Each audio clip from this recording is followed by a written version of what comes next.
Je me réjouis de l'initiative de la cellule nationale de lutte contre la traite des personnes en organisant cette caravane de sensibilisation, dans la mesure où nous avons visité des sites d'orpaillage comme Kharakhena, qui a attiré le plus mon attention, parce que tout simplement nous avons rencontré des enfants, nous avons rencontré des femmes qui sont des personnes vulnérables, qui sont en train de travailler dans les mines et dans des conditions très difficiles, et qui de mon point de vue est une bombe à retardement qui devrait en tout cas inciter l'État à réagir et à réglementer ces sites qui de mon point de vue sont en tout cas des points où les populations vivent dans des conditions très difficiles.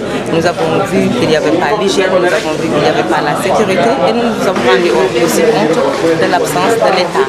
L'autre étape aussi que nous avons visité, c'est Koupentoum qui de mon point de vue est un site aussi important parce que nous avons rencontré des filles qui sont à l'école mais qui pendant les vacances vont travailler dans les maisons de Tambacounda, moyennant une somme, qui souvent aussi ont vu leur en tout cas scolarité détruite. Souvent aussi on a vu que cela a impacté sur le résultat scolaire.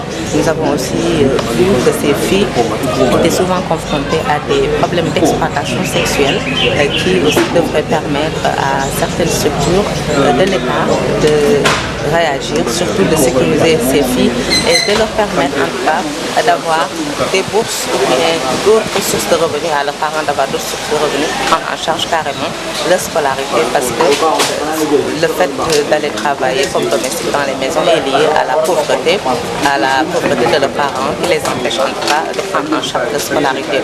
Le dernier site que nous avons visité est Nyoro où nous avons en tout cas suivi l'expérience de l'ONG Symbiose qui a réussi en partenariat avec les communautés de lutter contre la mendicité et je pense que c'est une expérience à vulgariser dans toutes les régions du Sénégal, surtout avec cette charte de réglementation de la mendicité qui impose aux personnes qui donnent aux talibés à donner simplement de la nourriture et non de l'argent, qui est une bonne chose, et qui aussi impose au Serigne Dara de limiter les heures de mendicité. Je pense que c'est des expériences à vulgariser, c'est des expériences à encourager partout dans le Sénégal. Et je pense que cette caravane nous a permis de comprendre beaucoup de choses et qui, de mon point de vue, devrait être en tout cas renouvelée des expériences du genre pour surtout inciter l'État à réagir et à réglementer le secteur de la mendicité, mais surtout aussi assurer la sécurité des femmes et des enfants qui sont les personnes les plus vulnérables et qui sont les personnes les plus confrontées dans la traite des personnes. Et que comptez-vous faire après? Au niveau de Mbour FM, déjà, nous allons monter des magazines, que ce soit dans les sites d'orpaillage, au niveau des filles domestiques de Koupentoum et au niveau des Dara. Et ce seront des magazines qui seront diffusés au niveau de la radio Mbour FM pour aussi sensibiliser les populations de la Petite Côte parce qu'il faut comprendre que le phénomène est un phénomène général et qui touche toutes les couches sociales du pays. En fait, je trouve que cette caravane m'a permis de comprendre la situation, surtout des enfants qui travaillent dans les zones aurifères. Et je vois que la situation en fait est dramatique à mon avis. Parce que c'est vrai que tout le temps j'entendais parler de la situation. Mais je ne le voyais que dans les rapports. Mais là je l'ai vécu avec eux. Et ça m'a particulièrement touchée, sincèrement. Et je trouve que les médias ont beaucoup de choses à faire dans ce sens pour un peu changer la donne. Parce que même c'est inadmissible que des gens, surtout des enfants, puissent rester dans ces conditions misérables en fait. À mon avis, c'est des conditions extrêmement difficiles et que les médias doivent en parler davantage pour en fait sensibiliser les autorités pour qu'elles puissent prendre les décisions appropriées pour en fait éradiquer ce phénomène. Sinon, je également ici et même ici aussi pour ce qui est des daras également, je trouve que c'est vrai qu'on nous a montré des daras modernes, soi-disant modernes, parce que d'après moi, ils ne sont pas du tout modernes, parce que les conditions, ces enfants-là, on l'a vu ensemble, ils vivent dans des conditions extrêmement difficiles aussi. C'est la promiscuité. Donc, je trouve que c'est dans ce sens que l'État a beaucoup de choses à faire pour améliorer. Ce sont des daras modèles et non modernes. Modèles par rapport à la mendicité. Peut-être c'est les daras modèles, mais quand même, il y a beaucoup de choses à faire pour améliorer la situation des talibés qui vivent même dans ces daras qu'on appelle des daras modernes. Parce que je pense qu'il y a beaucoup reste à faire. Très bon. Donc sinon, ce que j'ai vu également à Koupentoum également, je trouve que c'est intéressant. Les médias doivent en parler, pour sensibiliser davantage les filles à rester à l'école pour en fait, parce que c'est la meilleure solution pour elles d'améliorer leurs conditions de vie. C'est pas en travaillant comme domestique que leurs conditions vont changer. Non, il faut qu'elles restent à l'école et l'État doit tout faire pour les aider à rester à l'école. Peut-être en essayant de mettre en place des stratégies, par exemple en leur octroyant des bourses scolaires.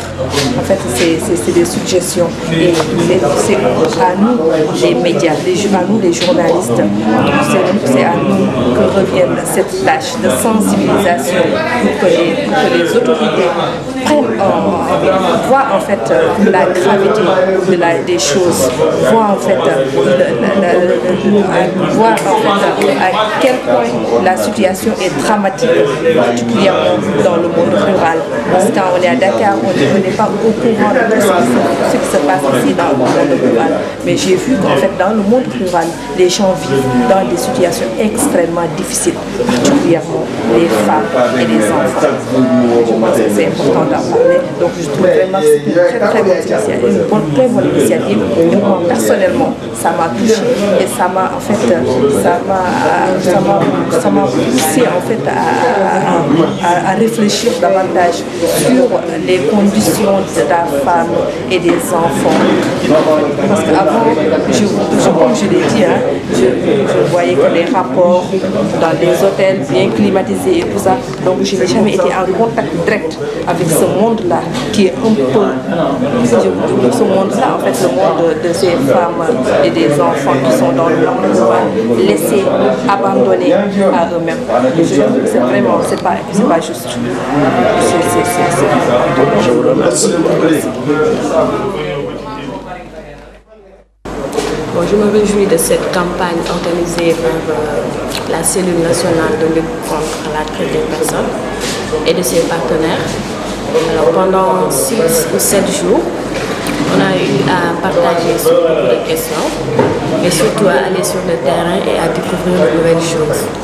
Personnellement, toutes les étapes ont été très enrichissantes pour moi parce qu'elles m'ont permis de recueillir de nouvelles informations, de faire de nouveaux sujets de reportage, mais en dehors de cela, de surtout sensibiliser. Parce que quand même, quand on est parti sur certains sites, je n'imaginais pas que certaines choses se passaient ici, au Sénégal, et puis je n'imaginais pas, je ne pouvais pas comprendre comment les gens pouvaient rester les bras croisés face à de tels phénomènes.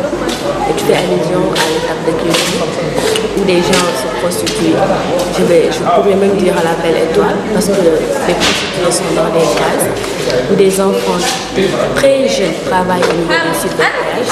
Une situation vraiment une situation très inquiétante qui pour moi est vraiment très urgente. Ça doit faire partie des préoccupations les plus urgentes de nos autorités. Vraiment, le voyage a été très riche en termes d'informations, en termes de découvertes aussi. Mais par rapport à ces informations, qu'est-ce que vous allez en faire? Voilà, ces informations-là, puisque je ne suis pas un bailleur, je ne peux pas aller financer des projets, mais mon rôle de journaliste, je peux le faire, c'est-à-dire alerter l'opinion. Je ne suis pas un spécialiste en communication, sinon je ferai des communications qui pourraient susciter des changements de comportement. je suis journaliste, ce que je peux faire, c'est traiter l'information.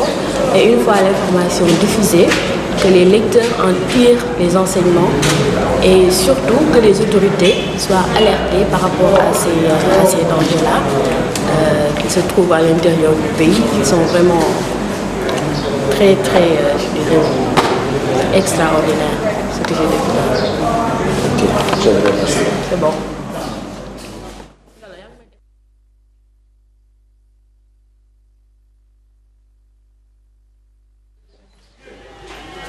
Voilà, mes impressions.